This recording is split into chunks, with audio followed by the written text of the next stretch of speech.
Amis stoïciens, avez-vous déjà atteint ce moment où vous réalisez que vous avez donné tout ce que vous pouviez, quand vous avez épuisé chaque once d'amour, chaque fibre de patience, en essayant de leur faire comprendre votre valeur, pour constater que vos efforts sont accueillis avec indifférence? Vous étiez celui qui s'est présenté, qui a fait un effort supplémentaire, qui a aimé sans condition, en attendant qu'ils prennent conscience de votre valeur. Et puis, arrive ce moment charnière où vous décidez que ça suffit. Vous faites un choix. Vous vous éloignez, les laissant vivre la vie sans la chaleur de votre présence, sans la base solide de votre soutien. C'est à cet instant, à ce moment précis, qu'ils ressentent le poids écrasant de réaliser qu'ils ont perdu quelque chose d'irremplaçable. Les gens disent souvent que nous n'apprécions pas ce que nous avons jusqu'à ce qu'ils disparaissent. Mais il y a ici une agonie plus profonde, une souffrance intense et inexprimée qui survient lorsque quelqu'un réalise bien trop tard qu'il vous a perdu. Comme le disait John le Carré, le plus triste dans la trahison, c'est qu'elle ne vient jamais de ses ennemis.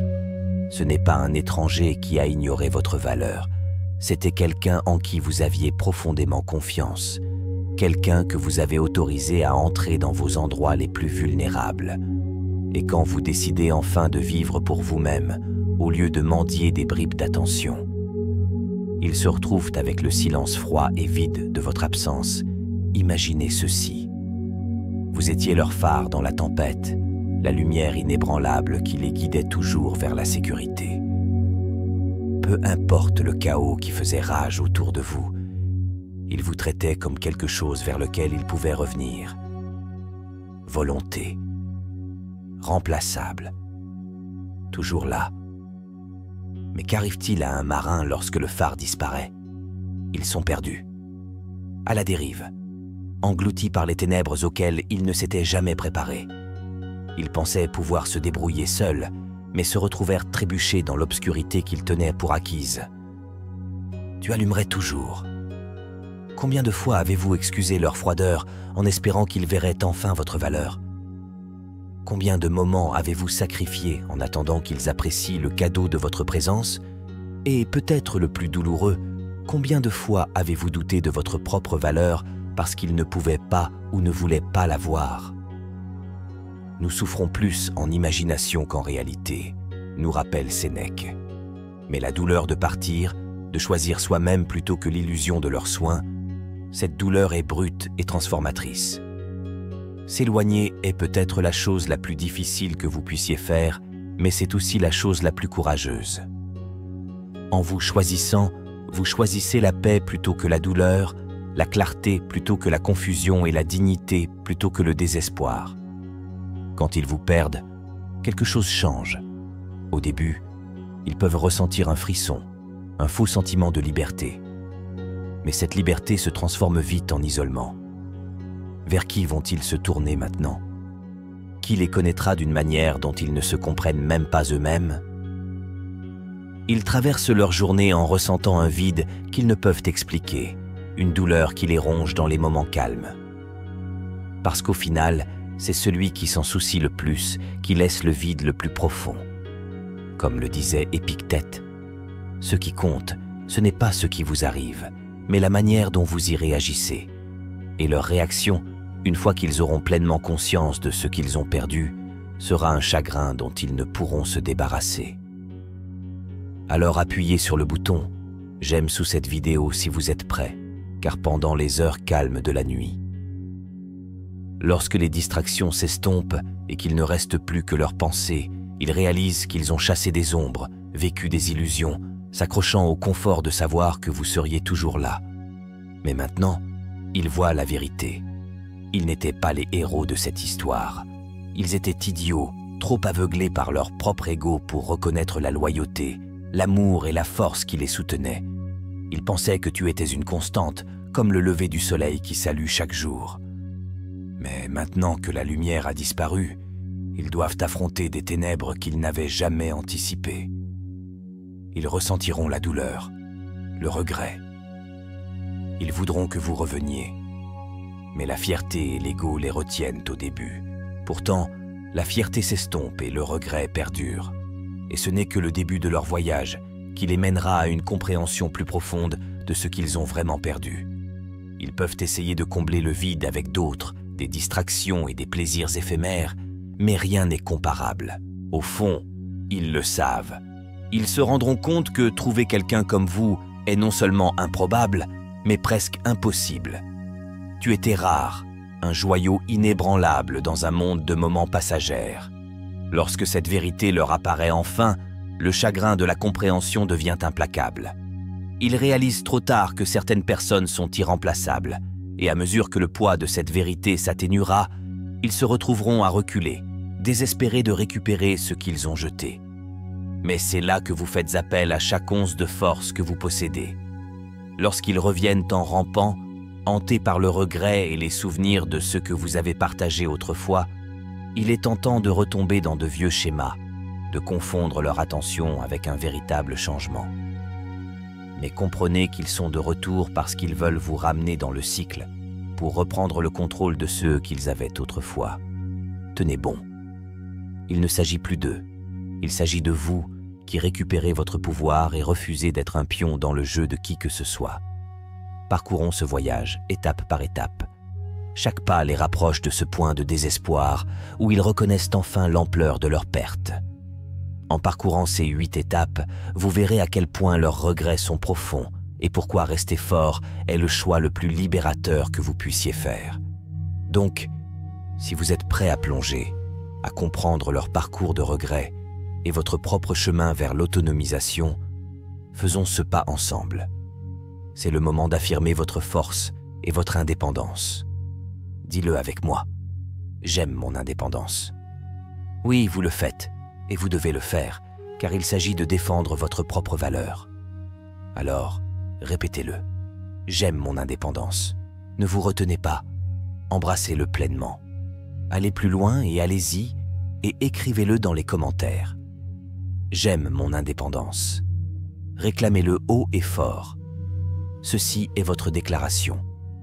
Un rappel que votre valeur et votre indépendance sont entre vos mains. Et si cela résonne, si vous vous sentez responsabilisé, appuyez sur ce bouton. J'aime pour montrer votre soutien à ce voyage. Avançons ensemble avec cette confiance. Merci pour la force que vous apportez et merci d'avoir appuyé sur ce bouton « J'aime ». Alors maintenant, plongeons en profondeur dans leur voyage de regrets et de réalisation. Première étape, le choc. La première chose qui les frappe est une onde de choc. C'est une prise de conscience froide et brutale qui les laisse désorientés, ayant du mal à comprendre que vous êtes réellement partis. Jusqu'à présent, ils considéraient votre amour et votre loyauté comme quelque chose de permanent, comme le lever du soleil. Sûr, toujours là. Quelque chose qu'ils n'avaient jamais envisagé pourrait disparaître. Ils prenaient pour acquis votre gentillesse, votre présence, votre soutien indéfectible.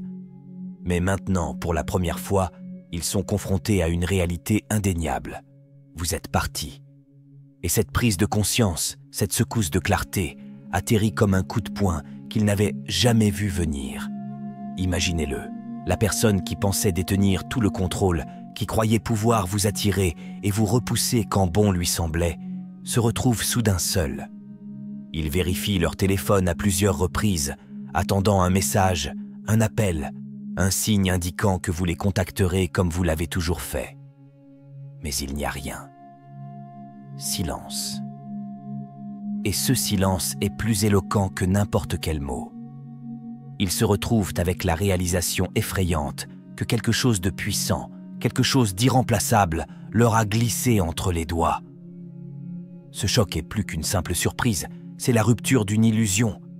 Ils s'étaient convaincus que vous seriez toujours là, attendant patiemment, toujours disponible chaque fois qu'ils décideraient de vous revoir. Mais maintenant, alors que la réalité s'installe, ils voient que vous le pensiez vraiment lorsque vous vous choisissiez. Ils sont obligés d'accepter qu'ils vous ont perdu et que cette perte est réelle. Comme Lao Tzu l'a dit un jour, les nouveaux départs sont souvent déguisés en fins douloureuses. Pour vous, c'est un nouveau départ. Pour eux, c'est le début douloureux d'un voyage auquel ils ne s'attendaient pas. Voici ce que vous devez comprendre à ce stade. Leur choc les poussera à tenter de reprendre le contrôle. Dans leur confusion, ils peuvent tâter le terrain, lancer des messages informels ou essayer de vous faire reculer avec les mêmes vieilles tactiques. Ils pourraient même agir avec indifférence, faire semblant de ne pas s'en soucier ou dire des choses comme « Je pensais que tu serais de retour maintenant ». Mais ne vous y trompez pas, cette réaction est née de la peur et non de véritables remords. C'est leur façon de nier ce qui se passe, de s'accrocher à un sentiment de supériorité. Reconnaissez-le pour ce qu'il est, une tentative désespérée de masquer leur panique. Imaginez-les debout sur une falaise, regardant la vie qu'ils tenaient pour acquise. Lorsque vous étiez là-bas, ils se tenaient au bord, mais ne se souciaient pas du risque, se sentant invincibles avec vous comme filet de sécurité. Maintenant, ils sont seuls sur cette falaise, et le sol sous eux semble instable. Ils prennent soudain conscience de l'absence du soutien sur lequel ils s'appuyaient sans hésiter. Le choc ne vient pas seulement de vous perdre, il s'agit également de prendre conscience de la profondeur de leur dépendance à votre égard, une dépendance qu'ils n'ont jamais vraiment reconnue. À ce moment-là, vous pourriez être tenté de tendre la main, de vous expliquer, ou leur proposer de tourner la page, mais résister à l'envie. Leur donner la clôture ne fait que leur épargner de faire face à tout le poids de ceux qu'ils ont perdus.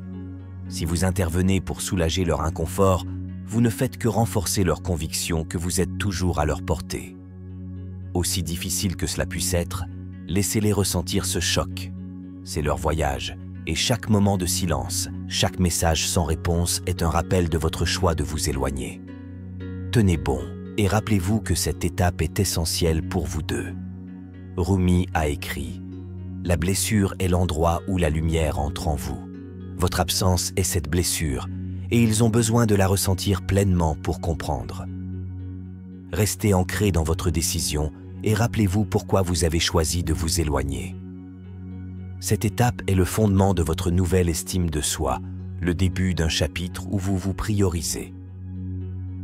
Si vous revenez maintenant, vous risquez de retomber dans les anciens schémas et de redonner le contrôle. N'oubliez pas que leur choc est leur réaction à la perte de quelque chose de valeur. Cette réaction n'est pas le reflet de votre valeur, mais de son incapacité à l'apprécier. Au lieu d'atténuer leur choc, laissez-le servir de votre propre affirmation de force. Acceptez ce moment comme une preuve de votre décision de choisir le respect de vous-même plutôt que quelqu'un qui ne voit pas votre valeur. Et n'oubliez pas que chaque jour où vous restez ferme est un jour où vous devenez plus fort et plus autonome. Leur choc s'atténuera, mais votre force perdurera. Un rappel constant de votre pouvoir de vous éloigner de toute personne qui n'honore pas votre valeur. Pendant que vous restez stable tout au long de cette phase, souvenez-vous de cette sagesse de Sénèque.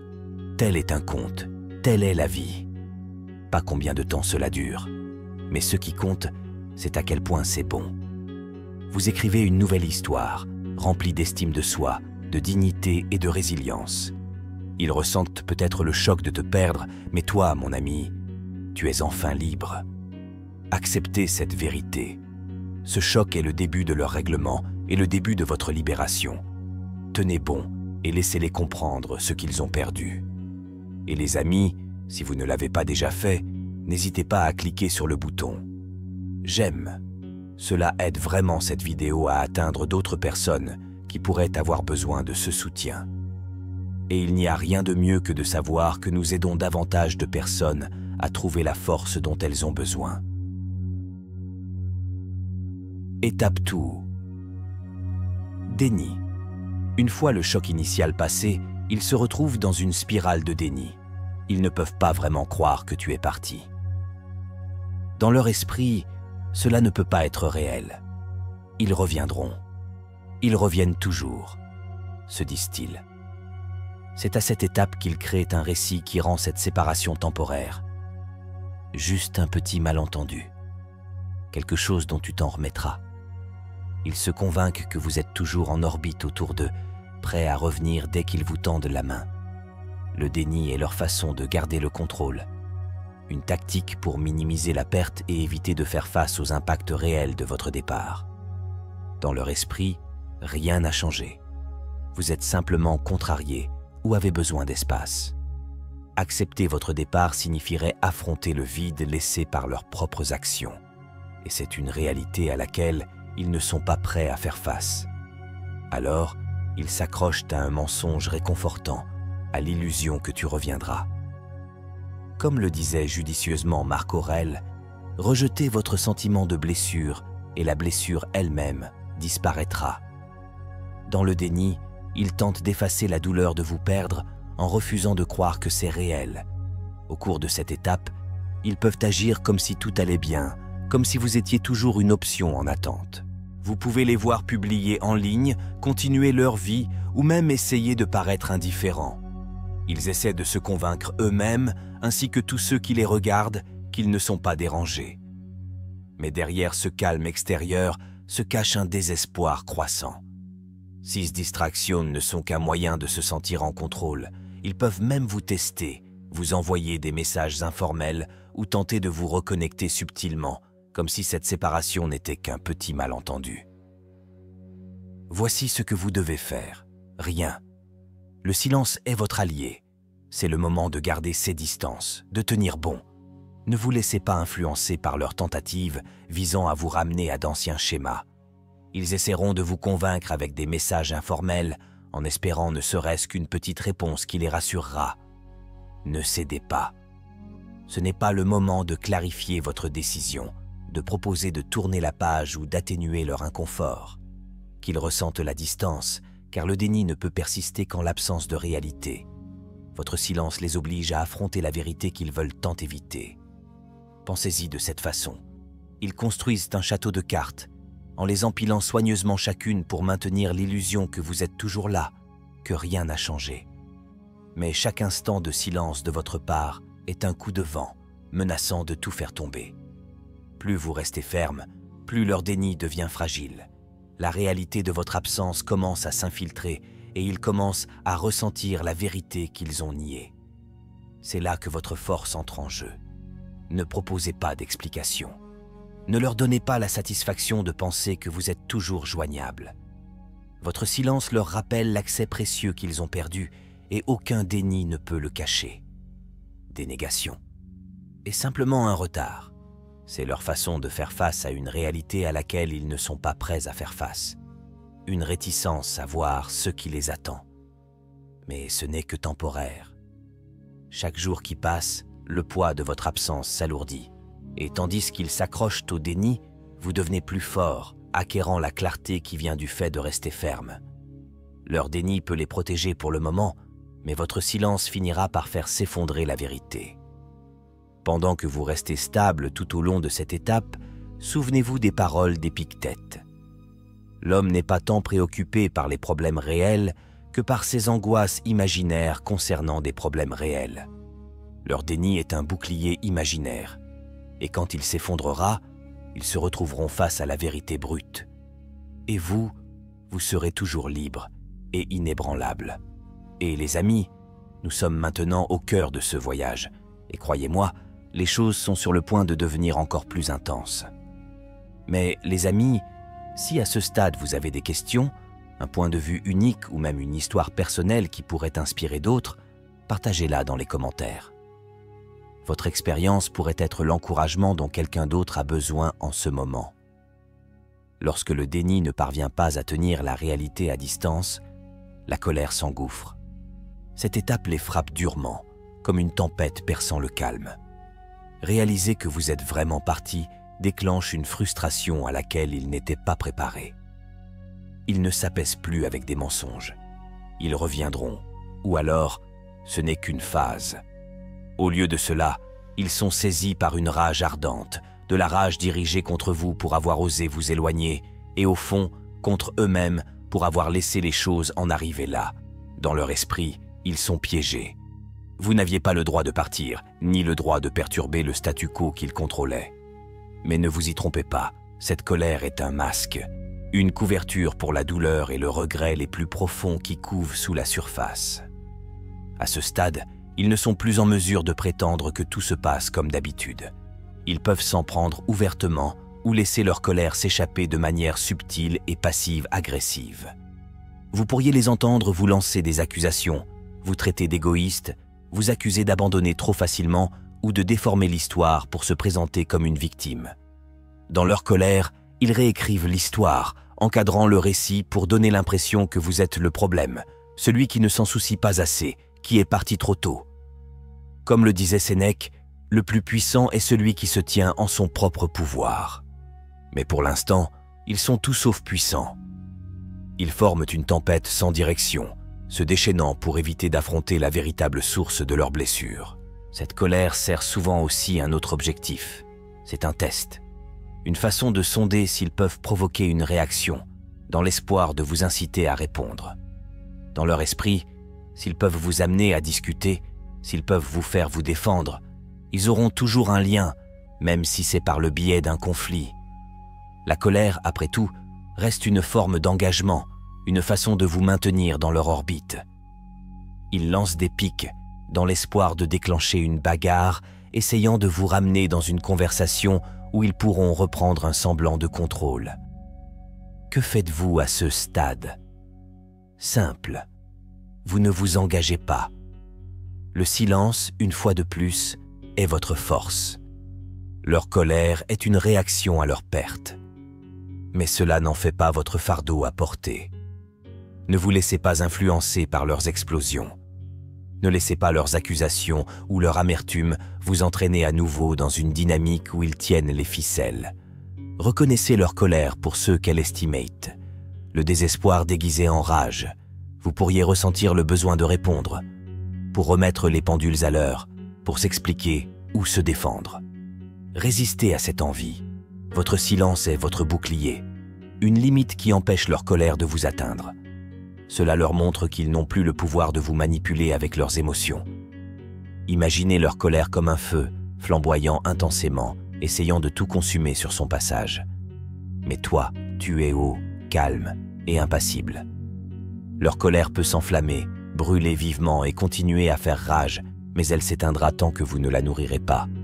Chaque réponse que vous refusez, chaque réaction que vous refusez de donner est un pas de plus vers votre propre paix. Un engagement à donner la priorité à votre santé mentale plutôt qu'à leur drame. En choisissant de ne pas vous engager, vous leur montrez que leur colère n'a aucun pouvoir sur vous, qu'ils ont perdu la capacité de vous contrôler lors d'un conflit. Cette étape de la colère est pour eux une partie épuisante mais inévitable de leur voyage. C'est le signe qu'ils sont aux prises avec les conséquences de leur choix, même s'ils ne sont pas encore prêts à les assumer pleinement. N'oubliez pas que leur colère est le reflet de leur propre frustration et de leurs blessures, et non le reflet de votre valeur. Vous êtes désormais hors de leur portée, intouchables par l'amertume qu'ils tentent de vous infliger. Comme le disait Marc Aurèle, dans quelle mesure les conséquences de la colère sont-elles plus graves que est cause?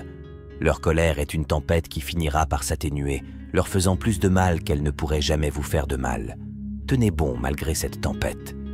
Ne laissez pas leur colère pénétrer la paix que vous construisez pour vous-même.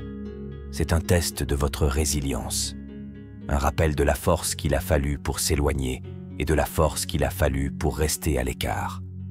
Leur colère va s'éteindre. Ils n'auront d'autre choix que d'aller de l'avant. Mais toi, vous resterez stable, calme et ancré, libérés des flammes de leur frustration. Au final, cette étape est une autre étape de leur voyage, pas le vôtre. Leur colère est un obstacle qu'ils doivent surmonter pour faire face à la réalité qu'ils évitent. Pour vous, c'est l'occasion d'affirmer votre croissance, votre force et votre engagement envers votre propre bien-être. Vous avez choisi un chemin de paix, et rien de ce qu'ils disent ou font ne peut vous ramener dans leur chaos. Tenez bon, souvenez-vous du pouvoir de votre silence et laissez leur colère suivre son cours. Vous êtes intouchables. Étape four. Négociation. Une fois la colère apaisée, ils entrent dans une phase plus calme et plus désespérée. Négociation. C'est à ce moment-là que la réalité commence à s'installer et qu'ils se cramponnent à leur dernier espoir de vous ramener. Ils ne sont peut-être plus furieux de colère, mais ils sont hantés par une nouvelle prise de conscience. Ils ont perdu quelque chose d'inestimable. Cette étape est marquée par un autre type d'intensité, une envie plus silencieuse mais plus puissante de remonter le temps, de trouver un moyen de défaire ce qui a été fait. Lors des négociations, ils commencent à regarder en arrière, à rejouer leurs souvenirs, à chercher où tout s'est mal passé et à espérer pouvoir arranger les choses. Ils peuvent transmettre des messages conçus pour susciter la nostalgie, comme « Souviens-toi quand nous » ou « Si ce jour-là me manque ». Leur objectif est de vous rappeler les bons moments, dans l'espoir de raviver cette ancienne connexion, de vous ramener de bons souvenirs. Ils espèrent vous accrocher émotionnellement, vous faisant vous demander si peut-être, juste peut-être, les choses pourraient revenir comme elles étaient. Mais rappelez-vous ceci, s'ils ne pouvaient pas apprécier votre valeur quand ils vous avaient, qu'est-ce qui garantit qu'ils l'apprécieront vraiment maintenant? Cette négociation ne s'enracine pas dans une véritable transformation. Cela est enraciné dans le désir d'éviter la solitude et le regret qu'ils commencent à ressentir. Ils ne cherchent pas nécessairement à grandir. Ils essaient d'apaiser leur propre inconfort en espérant que vous reviendrez pour combler le vide. Comme l'a dit un jour le philosophe Friedrich Nietzsche, celui qui a un pourquoi vivre peut supporter presque n'importe quel comment. Leur pourquoi en ce moment est simplement la douleur de vous perdre, pas la motivation pour un réel changement. À ce stade, ils peuvent également commencer à faire des promesses, en disant des choses comme « Je ferai tout pour que ça se passe bien » ou « Les choses seront différentes cette fois ». Ils tendront la main avec de petits gestes, suggéreront peut-être de se rencontrer juste pour parler ou évoqueront la possibilité d'un nouveau départ. Ils peuvent faire appel à des amis communs ou laisser entendre à quel point vous leur manquez, le tout dans le but de négocier leur retour dans votre vie. Mais rappelez-vous que les promesses faites en désespoir de cause manquent souvent de substance. Il s'agit plus probablement d'une tentative d'apaiser leurs regrets que d'un véritable engagement en faveur du changement. C'est à cette étape que votre propre clarté et votre détermination deviennent vitales. Ne vous laissez pas influencer uniquement par les mots. Reconnaissez leurs messages pour ce qu'ils sont. Des efforts pour vous accrocher émotionnellement, pas des signes de croissance réelle. Le véritable changement se reflète dans des actions cohérentes et non dans des promesses désespérées. S'ils voulaient vraiment changer, ils prendraient des mesures concrètes pour y parvenir, plutôt que de s'appuyer sur des mots nostalgiques pour vous faire reculer. Imaginez leurs négociations comme un pont construit sur un terrain fragile, maintenu par le poids de leurs propres regrets. C'est un pont fait de mots, de promesses et de souvenirs, mais il est finalement instable. Revenir dessus signifierait marcher vers quelque chose qui pourrait facilement s'effondrer, vous ramenant au schéma même que vous avez laissé derrière vous. Restez ferme sur les fondations que vous avez bâties et ne laissez pas la nostalgie obscurcir votre jugement. Pour eux, c'est un pont. La négociation est un moment de profond désespoir, un état temporaire qui leur permet d'éviter tout le poids de leur perte. Mais tu es plus sage maintenant, plus fort. Vous savez que l'amour et le respect ne doivent pas être négociés. Ils se gagnent au fil du temps. Comme le disait Épictète, n'expliquez pas votre philosophie, incarnez-la. Laissez vos actions parler plus fort que leurs paroles de négociation ne le pourraient jamais. En tenant bon, vous leur montrez que votre respect de soi ne peut être acheté ou négocié. Alors, à mesure qu'ils franchissent cette étape, rappelez-vous que votre silence et votre force sont ceux qui vous distinguent.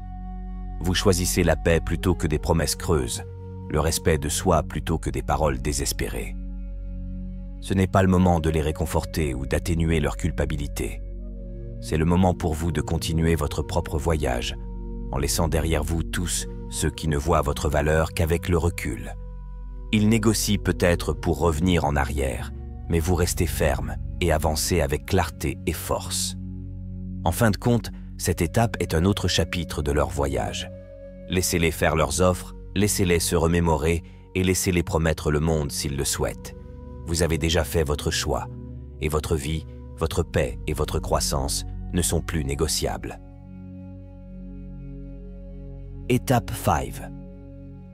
Solitude. Après l'échec des négociations, une nouvelle réalité commence à s'installer pour eux. Solitude. Ce n'est pas seulement l'absence de compagnie, c'est la réalisation creuse que vous êtes vraiment parti. Les distractions, le déni, la colère, les promesses. Rien de tout cela n'a fonctionné. Ils se retrouvent seuls, face au vide laissé dans votre sillage. Cette étape est profonde, une douleur silencieuse mais implacable qui remplit chaque recoin de leur vie, les mettant face à face avec un vide auquel ils ne s'attendaient pas. La solitude est différente du regret ou de la colère. C'est un rappel discret et persistant qu'ils ont perdu quelqu'un d'irremplaçable, quelqu'un qui ajoutait autrefois de la couleur et de la chaleur à leur monde. Maintenant, cette chaleur a disparu, et le silence à sa place est plus fort qu'ils n'auraient jamais cru possible. Cette étape les oblige à réfléchir aux façons subtiles dont vous avez donné un sens à leur vie. Le réconfort dans vos paroles, les rires que vous avez partagés, le sentiment d'être vu et compris.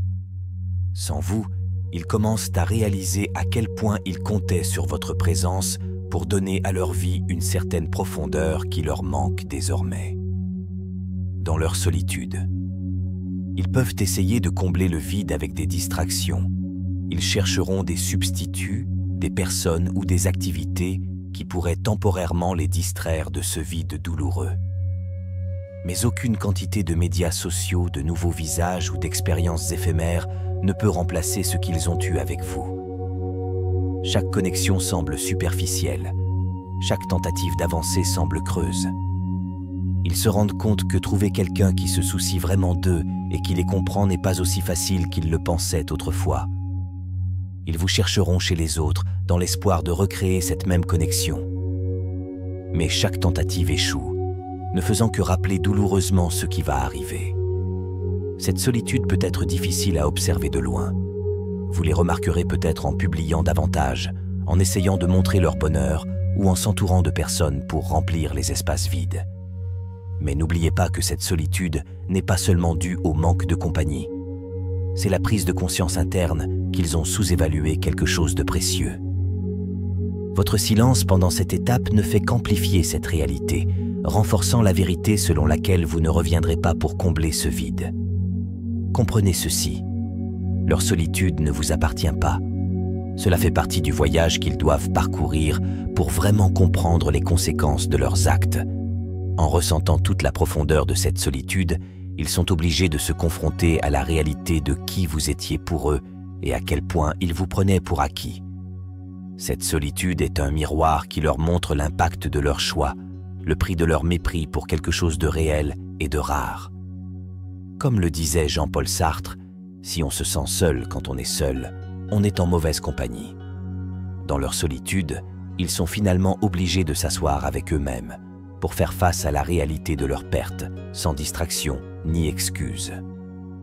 Ils comprennent que les liens authentiques, la loyauté et l'amour ne sont pas des choses à prendre à la légère. Pendant ce temps, vous devenez plus fort. Remplissez votre vie de buts et de paix, entourés de choses qui vous nourrissent véritablement. Leur solitude fait partie de leur chemin, pas du vôtre. Laissez-les s'asseoir avec leur solitude et acceptez ce qu'ils ont laissé échapper. Cette solitude est une leçon qu'ils porteront, un rappel que tout le monde n'est pas remplaçable. Et vous, vous êtes libre, vous avancez et vous donnez du sens à votre vie, qu'ils ne pourront désormais témoigner qu'à distance. Étape 6. Regret. Lorsque la solitude s'installe profondément, elle commence à se transformer en quelque chose de plus lourd. Regret. Cette étape est pour eux l'une des plus douloureuses, car elle n'est plus éphémère ni alimentée par la colère ou l'orgueil. Au lieu de cela, c'est une douleur incessante alors qu'ils réalisent, avec une grande clarté, la gravité de ceux qu'ils ont perdus. Ils commencent à rejouer des souvenirs, chaque choix, chaque mot imprudent, chaque instant où ils vous tenaient pour acquis. Et, à chacun d'eux, le regret s'enfonce plus profondément, un poids qui refuse de se soulever. Le regret est une émotion puissante, car elle les oblige à se confronter à la réalité de leurs propres actes. 2013. C'est l'étape où ils acceptent le fait que chaque petit acte de négligence, chaque instant où ils vous ont ignoré, était un choix qu'ils ont fait. Et maintenant, les conséquences ne sont que trop réelles. Ils commencent à voir clairement qu'ils possédaient quelque chose d'authentique, de rare, et ils le laissent filer. Dans ces moments de calme, ils réalisent la profondeur de ceux qu'ils ont perdus et comprennent qu'il n'existe pas de moyen facile de l'effacer. Ils ne peuvent plus ignorer la vérité. Ils sont responsables de leur propre malheur. Poussés par le regret, ils peuvent vous contacter à la recherche d'une sorte de rédemption, dans l'espoir d'une opportunité de se racheter. Vous pourriez recevoir des messages d'excuses, des mots de tristesse, des aveux sur combien vous leur manquez. Mais comprenez ceci, ce n'est pas à vous de les apaiser. C'est la conséquence naturelle de leurs actes, et ce n'est pas votre rôle de les en soulager. Comme le disait Sénèque, le regret est le châtiment de la folie, et ils vivent désormais pleinement ce châtiment. Le regret devient une ombre qui les suit, un rappel constant de l'opportunité qu'ils ont gâchée, de la relation qu'ils ont sous-estimée. Ils commencent à reconnaître que trouver quelqu'un d'aussi loyal, attentionné et authentique que vous n'est pas une évidence. C'est un cadeau rare. Et maintenant, ils réalisent qu'ils ne le retrouveront peut-être jamais. Pour vous, cette étape du regret est une affirmation de votre force et de votre valeur. Leurs regrets reflètent la valeur qu'ils n'ont pas su voir, mais ils vous rappellent également la sagesse de votre choix de vous en aller. Tenez bon, sachant que vous êtes devenus hors de portée de leurs excuses et de leurs chagrins. Leur regret n'appartient qu'à eux, un rappel de ceux qu'ils ont perdus et un fardeau qu'ils doivent porter. Cependant, vous n'êtes pas seuls. Sont libres et poursuivent une vie qui valorise pleinement votre valeur. Étape 7. Désespoir. Lorsque le regret devient trop accablant, il se transforme en désespoir. Cette étape est brute, dévorante et implacable. Le désespoir est la réalisation finale qu'ils sont sur le point de vous perdre pour toujours, et la peur de cette perte les frappe plus durement qu'ils ne l'auraient jamais imaginé. Il ne s'agit plus d'une réflexion silencieuse ou d'un regret latent. C'est un besoin frénétique et global de tendre la main, d'essayer n'importe quoi pour vous ramener. En désespoir de cause, ils perdent la façade calme à laquelle ils s'accrochaient. Leur tentative de paraître indifférent ou de jouer la carte du sang-froid échoue, remplacée par des gestes urgents, parfois accablants. Ils peuvent vous inonder de messages, apparaître de manière inattendue ou vous faire de grandes promesses de changement. Ils diront des choses comme « Je ferai tout pour arranger les choses » ou « J'ai enfin réalisé ce que tu représentes pour moi ». Le désespoir les amène à s'emparer de souvenirs, essayant de vous rappeler les bons moments, dans l'espoir de raviver ce que vous avez partagé autrefois. Mais rappelez-vous que ces actions ne sont pas nées d'une véritable transformation. Ils sont alimentés par la peur. Dans cet état, ils ne sont pas motivés par le dur travail d'introspection, mais par la panique de perdre la sécurité et la connexion que vous avez apportée dans leur vie. Ils pensent peut-être aux mots qu'ils prononcent sur le moment, mais le désespoir est souvent éphémère. Une réaction à la douleur immédiate de la perte, plutôt qu'un engagement profond en faveur du changement. Comme le dit judicieusement Épictète, nous ne pouvons pas choisir nos circonstances extérieures, mais nous pouvons toujours choisir la manière dont nous y réagissons. À l'heure actuelle, ils réagissent par des tentatives frénétiques, plutôt que par une croissance calme et réfléchie. Cette étape est un test crucial pour vous. Leurs paroles peuvent réveiller d'anciennes émotions, vous incitant à vous demander si les choses pourraient être différentes. Mais n'oubliez pas que le désespoir n'est pas le fondement d'un véritable changement. C'est une réaction momentanée. Une véritable transformation demande du temps, de l'introspection et des efforts constants, des choses que le désespoir ne peut pas fournir. Pensez à leur désespoir comme à une tempête qui s'écrase contre une falaise. Les vagues sont intenses, s'écrasent encore et encore, mais finissent par reculer. Votre force réside dans votre capacité à rester ferme, à tenir bon et à ne pas laisser l'intensité de leurs paroles et de leurs gestes vous tirer en arrière.